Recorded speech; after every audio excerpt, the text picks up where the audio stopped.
What's up, everybody? It's your girl, Michelle Renee from IamMichelleRenee.com. And today I have a very, very, very special guest, Miss Ashley Paul, who is an authoress. What's up, Ashley? How are you? I am good. I'm great, actually. Thanks for having me. Listen, I am so excited to have you. We've been trying to get this interview done for a while now, so I'm so elated just to have you. Tell everybody who you are formally, where you're from, where you are, and what the name of your brand is. Well, okay. Yeah, you're right. It's been months. I think we've been trying to get this interview done for months now, but everything in its perfect timing. So I think right now is the perfect time. Absolutely.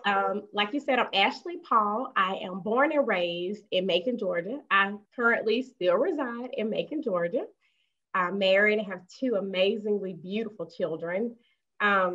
I've recently published a book and it's amazing. So this is my baby also. So, when you put so much work into something, it is yours. So this is my baby. The book is called What They Don't See, a little girl's moment of honesty. And with my brand, I just look to empower, inspire, and to promote healing. And I do that through just, bringing awareness to situations that a lot of people are not ready or willing to bring awareness to. Listen, that's a perfect descriptor for it, because we were riding yesterday in the car and I could not figure out how to get the book because I already had ordered the book on download, right? And so it sent it to my husband's Kindle. And so I was like, get into your thing so I can read this book. I got to read it before we talk about it. Right. And so he was like, well, read it to me. So I read it out loud in the car while we're driving to get my child, right? Wow. Yeah. So we read the book and he was like, that's Ashley that wrote that? I was like, yeah. And my question was, I started to read the questions at the back of the book and I was like, how does that make you feel? He said, honestly, I was like, yeah. He said, I need to do better. Wow. And that's how I felt too, because I was like, this is so powerful. So tell the people just a little bit without giving the entire book, because I need them to go out and have this book in their they need to have it in their library. They need to gift it to friends. They need to gift it to new parents. They need to gift it to new couples. Tell them, give everybody the premise of the book and why it's so important to have these kind of conversations. Man, it's just so much to say, but again, to not give away the whole book because it's not a very long book, and I did that. It was intentional. Yeah. But the book in general is really it says what they don't see, a little girl's moment of honesty, but it's really for all children. I chose a little girl simply because that little girl was me. Right. So, for me, it was personal. So a lot of people was like, well, why don't you do a little boy? It's both. But for me, it was personal. So it's portraying a little girl. But a lot of parents don't understand the way children feel when they're on the sideline watching this train wreck is what it is. It's a train wreck. Now, not to say that arguments and disagreement, those are normal, very much so normal. People have arguments and disagreements, but when they become chronic, when the noise level has exceeded what it should be, when objects are being thrown, when abuse is happening, well, all of it is abuse anyway, but that's not okay. At that point, it's abuse, and so most times, they're telling the kids, go on the road, be quiet, stay out of grown folks' business. This is also their business. You've made it their business. Yeah. So it's their life. They wake up to it. They go to sleep to it. They're heavily involved and invested in it. And it's crazy because my husband. Just to give you guys a little bit of a backstory, we were working on a podcast with all couples last year that we're still going to figure out a way to get it going. But we have to. So we had an opportunity to really get to know each other in an intimate way regarding our marriages, right? And my husband played too much. He played all the time. That's what he does. He plays all the time. And so because he plays all the time, it's hard to sometimes tell when it's a playful moment and when it's actually an aggressive moment. And so I'm not really the playful person. So my husband be like, he'll come at me, and I'm like, I grew up with cousins and brothers and things like that. So I could be a little rough sometimes. And it turns into this brawl that's actually playing, but the girls are like, especially the little ones, she's like, stop that. Don't do that to my mommy. Don't do. I'm like, oh gosh, like that's not what we want to be doing. And I'll tell them, like, we have to stop that because she doesn't know when we're playing. And she doesn't know when it's serious, especially because we have elevated conversations, or we may be talking about something, even a football game, and it becomes a debate. And she doesn't see it as something that is a friendly debate. She sees it as mommy and daddy are arguing, and I don't want that. I don't like that. Please don't argue. Please don't be mad at my mommy. Please don't be mad at my daddy. Please don't be mean. And that's such a critical thing because I know what it's doing to her, and we're not having problems. So imagine what's happening in a household for a child where there's really an issue happening, right? Like you said, there's this real train wreck going on. Like, what do? The moment is so transparent for this little girl in this story. And then what you allow to happen at the end of the book, as far as providing the questions to be unpacked for parents, for kids, for counselors, is really impactful. Because a lot of times you're given something, and I think this has to do with your counselor background, but check me if I'm wrong. I don't mind being checked. But giving a person a tool and then not giving them a way to handle it can be very detrimental. But you gave us a tool to address an issue, and then you gave us ways to attack it. So tell us a little bit more about why you chose to really deep dive into this topic. And we know that this is going to be the beginning of many more books to come. So tell us a little bit about that too. So of course, like I said, it was my story, but I never planned on publishing that. And that's, to be completely honest. When you publish something like this, I'm a very transparent person anyway. But that level of vulnerability is massive. And I say that because, people that know me, they'll know my background and my story, but, this is something for the world to see. And originally, like I said, I was not going to publish this. I've been writing all my life, off and on, since I was a child, honestly. And I got away from it a little bit. Things were happening off and on throughout my life, just kind of pulled me away from it. And actually, it took last year after writing it to understand what was going on. And that's going to be a whole nother book, because it's honestly showing how your purpose, at birth, is already there. But again, I won't get spiritual on you, because the enemy is attacking you as a child. So parents have to also be mindful of their children and their gifts. How not to deter them when they are excited about something, they feel like they created something, or they're passionate about something. You have to fuel that, because you never know what God is planning for them, for their lives. So it can be a moment where you completely fuel them. That's their aha moment, like, yes, I can really do this. Or the response you give them can be something completely opposite. And just deter them away from doing any of it. So anyway, that's another book for another day. But again, that's the awareness piece, the awareness that it took me. I'm an adult, and I just figured these things out, like, wow, all of these things were happening. But long story short, I stopped writing for a while, and then boom, COVID hit. And it hit hard, right? So I jumped back into my prayers and stuff, and it was a lot going on anyway. So as a school counselor, going through the counseling program in itself, I learned a lot about myself. A lot of things, a lot of past hurts, things that were still unsettled that I needed to deal with within myself. And honestly, that was one of those things, because in our community, we sweep things under the rug. Okay, time has gone by, everything's fine, but it's not.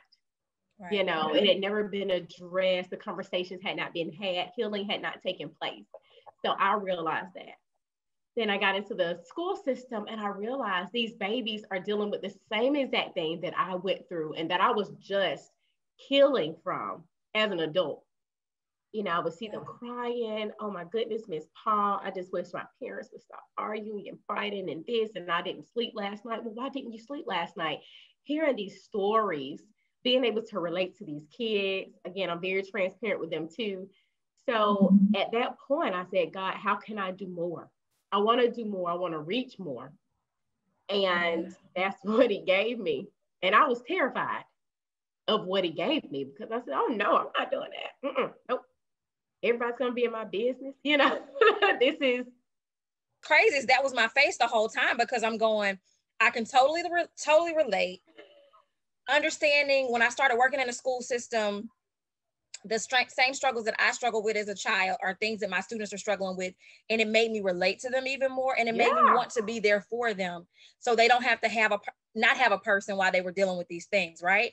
So I totally get it. Oh my gosh, I totally get it. It was rough, you know, but it was like seeing that made me want to do more.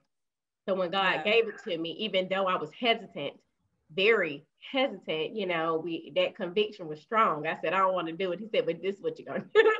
And then what you gonna do is you gonna do this. And I was like, let me do this cute little story, you know, with the cute stuff that everybody else writes, right? Yeah. He said, that's not for you. That's not what I gave you. That's not your ministry, baby. It's not. Somebody let the other people do the cute stuff. I said, but I don't want to do the hard and heavy stuff. But that's what you're gonna do because that's the story that I gave you. Your testimony is not only for you. Yeah. And I was reminded of that. It's for other people. All right. So I was reminded my testimony, my story, my struggle was just not for me.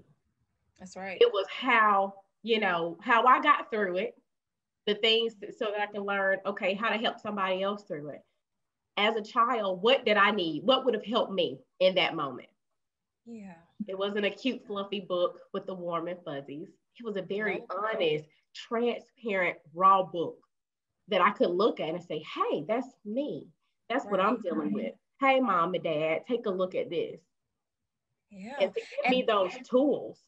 Listen, it was when we were riding in the car, like I think the girls might have been asleep.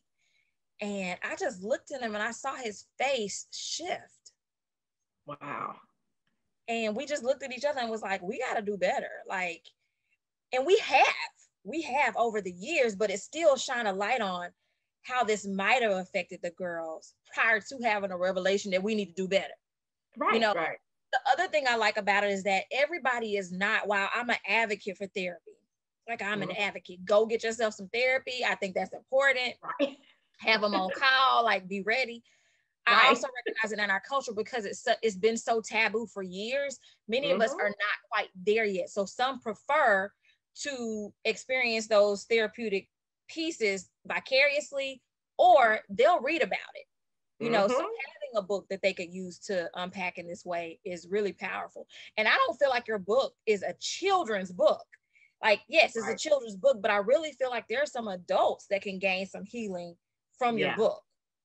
It definitely is. And it was crazy. Like when you are writing a new book, all of these things are new. Target audience, there's so many questions, it's like, who do you want? Like, I really want it for the family, but there's so much pressure on putting an age with it, putting this to it, and I'm like, I don't, I'm like, okay, under a certain age, you need to be with your parent.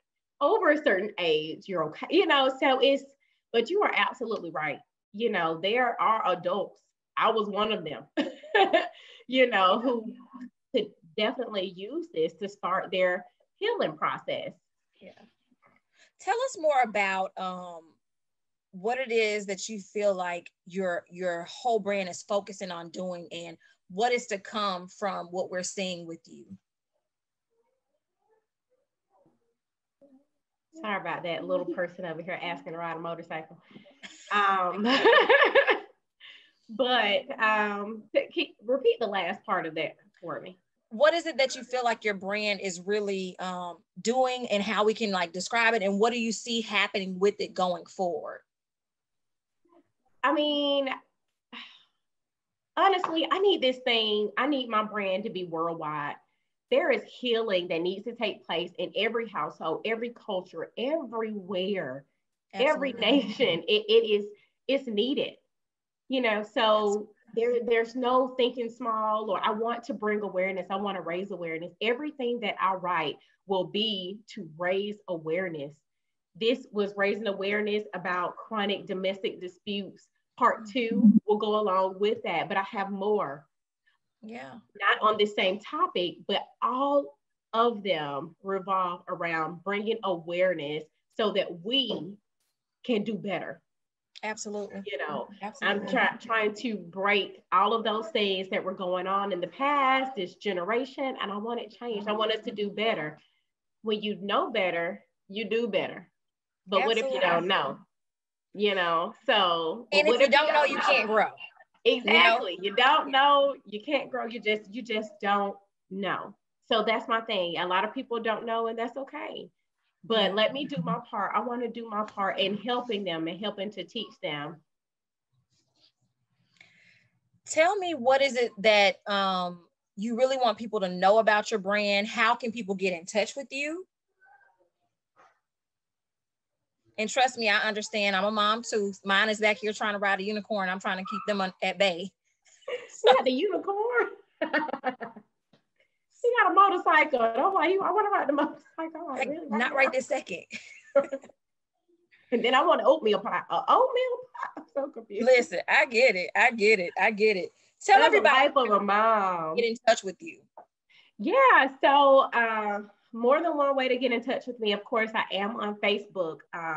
Facebook is, what is it? Ask the Ashley LLC. So it's Ask, like ASK, the, and then my name, LLC. I also have a website, and I will be putting new content on the website. I have to get better with my blogging. I have one blog post on there, but I'm going to do better this year with blogging, of course, and putting new material on there and sending things out to subscribers. So that's asktheashley.com. So pretty love easy. Love the name. Thank you. So you can get in contact with me that way. And then, of course, on Instagram and Twitter, and those are the same. Unfortunately, we had to add some underscores in there. So I guess there were more Ashleys on Instagram and Twitter with that name. Right. So on there, it is ask_the_Ashley LLC. So it's still the same, just a couple underscores in there. So got it. So I like to always end my interviews with one word that affirms who you are.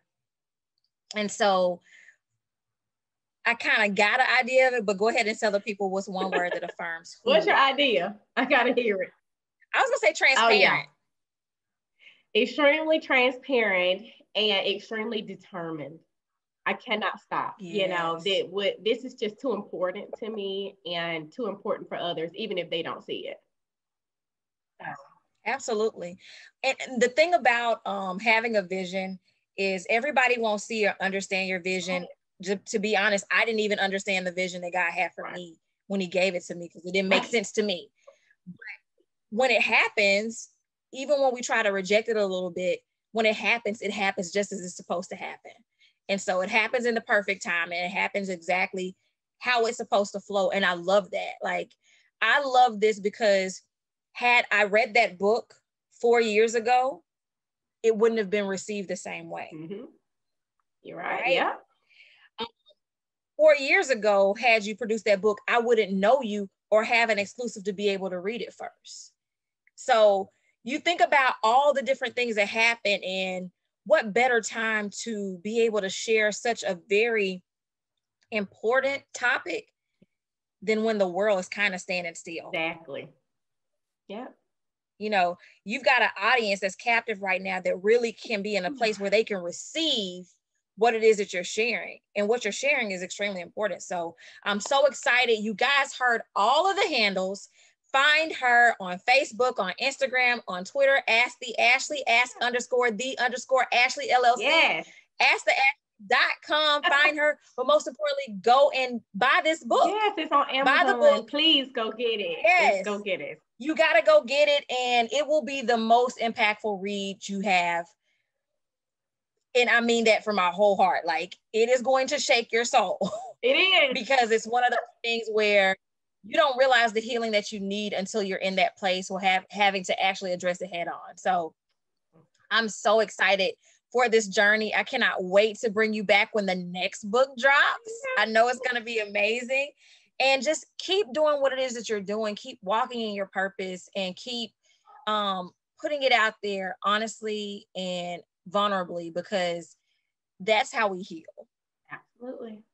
You're so right. Is there anything else you want to share with the people before you go? No, I just want people to Go out, get it, enjoy it, gift it.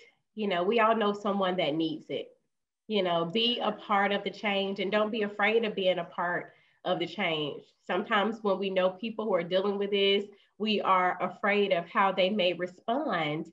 You know, if we give this to them, what are they trying to say? What would they think I'm trying to say? But be bold. You know, we got to start saying things we hadn't said before, right? We got to do it. Come on, be a friend. That's what it is. You know, my friends and I, we are friends because we are vulnerable. We are transparent with each other and we are honest. So we may not always want to hear it, but we need it. That's right. So, yeah. That's right. I'm so blessed to have this dynamic woman, this dynamic author who also happens to be my soror. So yes. I'm so thankful to have you. You guys go and check out her book. I've got people hollering in the background too. So, all right. So grateful for this opportunity with you. So for this time, you are a gem. And I just want to tell you, hey, baby, this is one of those things where when a person impacts you, your impact on me was immediate. Like the moment I met you, I was like, yep. I was like, yep, she the one. I got her. So I'm so grateful to have this relationship with you. And I'm so excited to watch you grow. And there's so much to come of your journey. Keep doing it big, sis. Like, y'all check her out. Follow her. You want this information. She's not just dropping this book. She's also dropping other helpful nuggets on her social media that can kind of guide you on your journey through anything that you're currently experiencing. So go check her out. We love you, Ashley. Thank you so much for coming on. We appreciate you so much for having me. I love you guys so much. Thank you. Bye, guys. Bye.